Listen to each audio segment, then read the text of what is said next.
Hey everyone, welcome to my channel Dia Vlogs. So today I'm here with another super exciting video, and honestly if you're an Accenture fresher, this is something you absolutely cannot afford to miss. I'll be sharing my complete journey of how I cleared the primary exam and became eligible for the 10k bonus.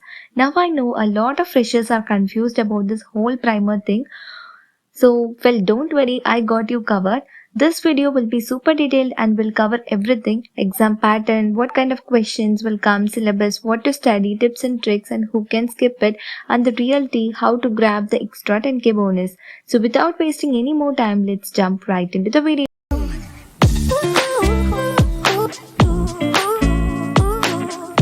Alright, let's start from the basics. What exactly is this primary exam? Think of it as a mini qualification test that happens after you onboard at Accenture.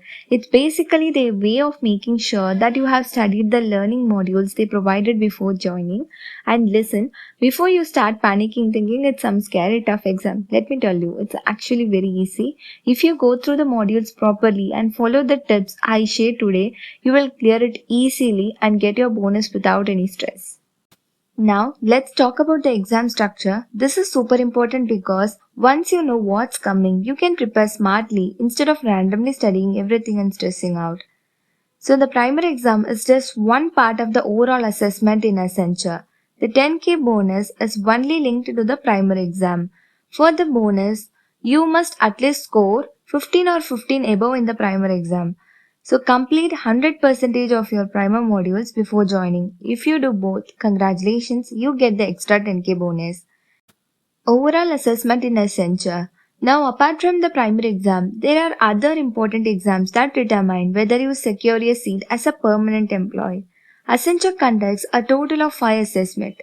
Primary exam for 20 marks, MCQ 1 20 marks, MCQ 2 20 marks, and then hands-on assessment 20 marks. Viva is for 20 marks. So total marks is 100. To secure your job as a permanent employee, you need to score at least 60% overall in all these assessments. That is, you must score in the overall 60%. When you add together everything, 60 plus marks out of 100 should come. So, important tip is that even if you clear the primary exam and get the 10k bonus, you still have to pass the other exams to secure a permanent position in Accenture. So don't just focus on the bonus, make sure you perform well in the entire assessment process also. If you could clear the primary exam with flying colors, then it makes the entire process easy for you, because MCQ1 and MCQ2 might be slightly tougher, it depends on the stream too. So yes, if you could clear the primary exam with more marks, it makes the entire process smooth and easy for you. When do you get the primer modules? This is a question many freshers ask. You will receive your primer modules right after you get your Gear Up for Day 1 mail and countdown mail from Accenture. So make sure to check your emails regularly because these modules are important and can't be ignored. Also, I have already shared a video about when I received my primer modules with exact timeline.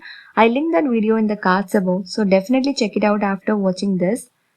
Now let's break down the syllabus. There are two parts to this, that is mandatory courses and elective courses. For mandatory courses you have GenAI. Yes, artificial intelligence is everywhere now.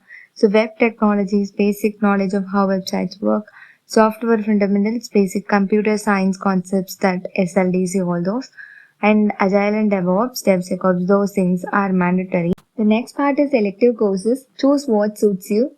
Now this part is your choice. You get a bit of freedom here. So you need to pick one subject from each category. That is, from programming language, you'll get these options: Python, Java, or C Sharp. So among these, you can choose one. And database, MySQL, Oracle, or MongoDB. This one you can choose any one. And cloud platform, Azure, GCP, or AWS.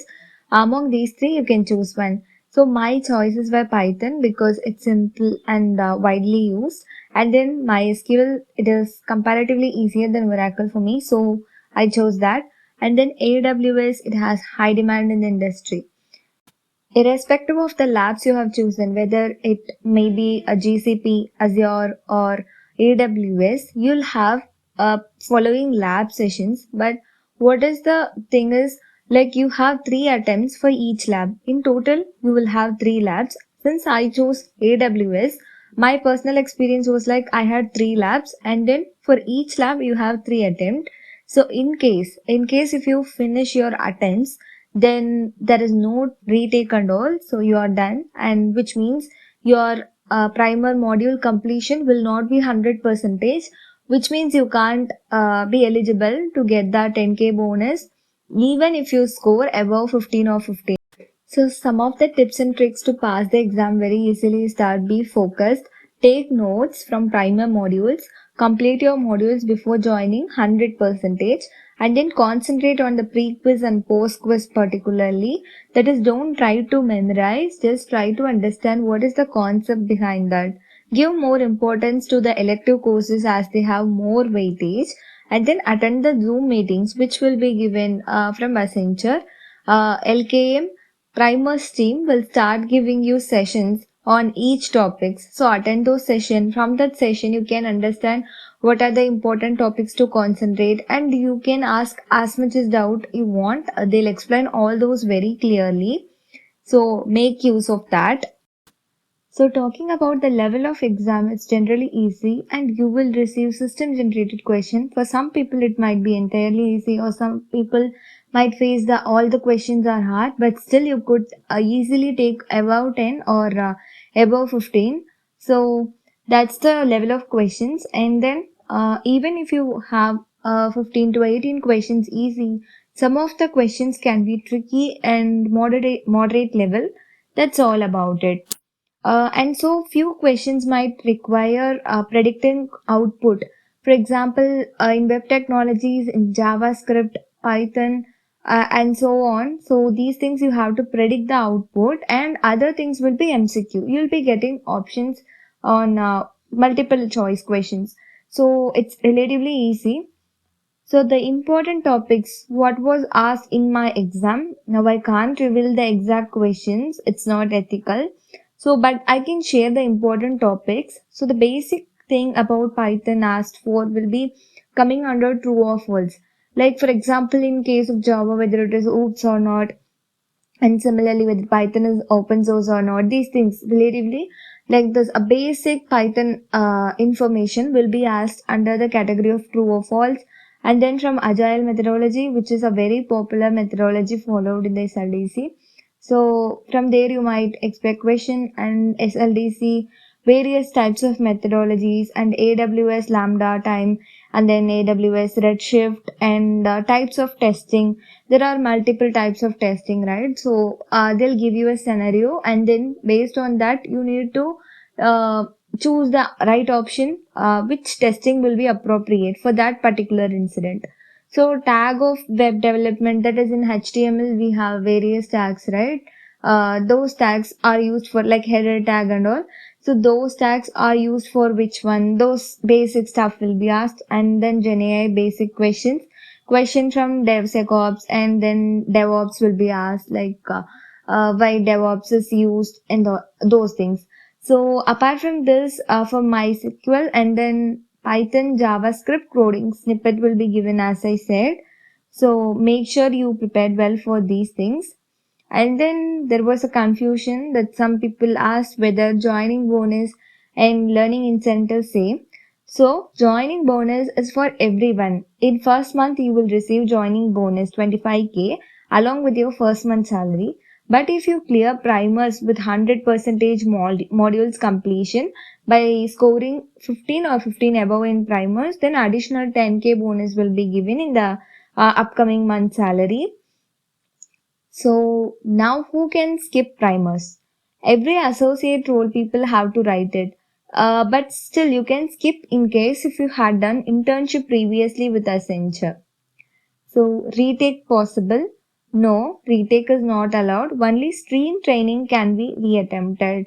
If you guys need a additional video on stream training, or want to know about what stream I'm allotted to, then do comment below. I'll make a separate video on that. So what to do in case if you have very less time, that is 10 or 20 days to exam. That is like after onboard I'm saying. After onboarding, you'll still have 1.5 weeks time. In case if you're planning to start from that, then speed up your video and try to get the concepts clear. Don't dive deep into the video and take short notes. Revising your notes is very important, and then study pre-quiz and post-quiz concepts behind. Don't memorize anything. If possible, try to get a previous year's question or previous month question from your seniors. And then will there be a mock exam? Yes, but it's not considered for evaluation. It's just to give you how the exam will go on and just to give you an experience of the real exam prior so you don't get nervous. And so think it as of your final exam and evaluate yourself in this mock exam, which will be conducted in Accenture office itself.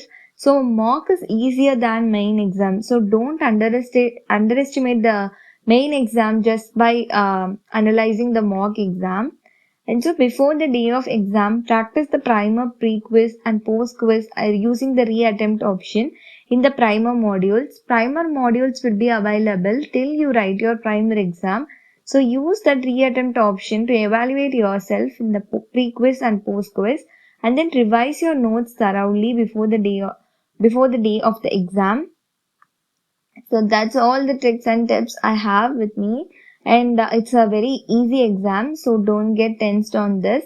But still, if you try to give your 100% to this, you can definitely score 18 or 19 itself very easily. I hope this video helps you clear the primary exam and grab the 10K bonus. If you have any doubts, drop them in the comments, and also mention in the comments that what up next video you want. Anyways, I'll be posting the AWS lab session videos. But still, if you want any videos in particular, let me know in the comments below. I'll surely try to make that one. And then thanks for watching. Keep going and keep growing.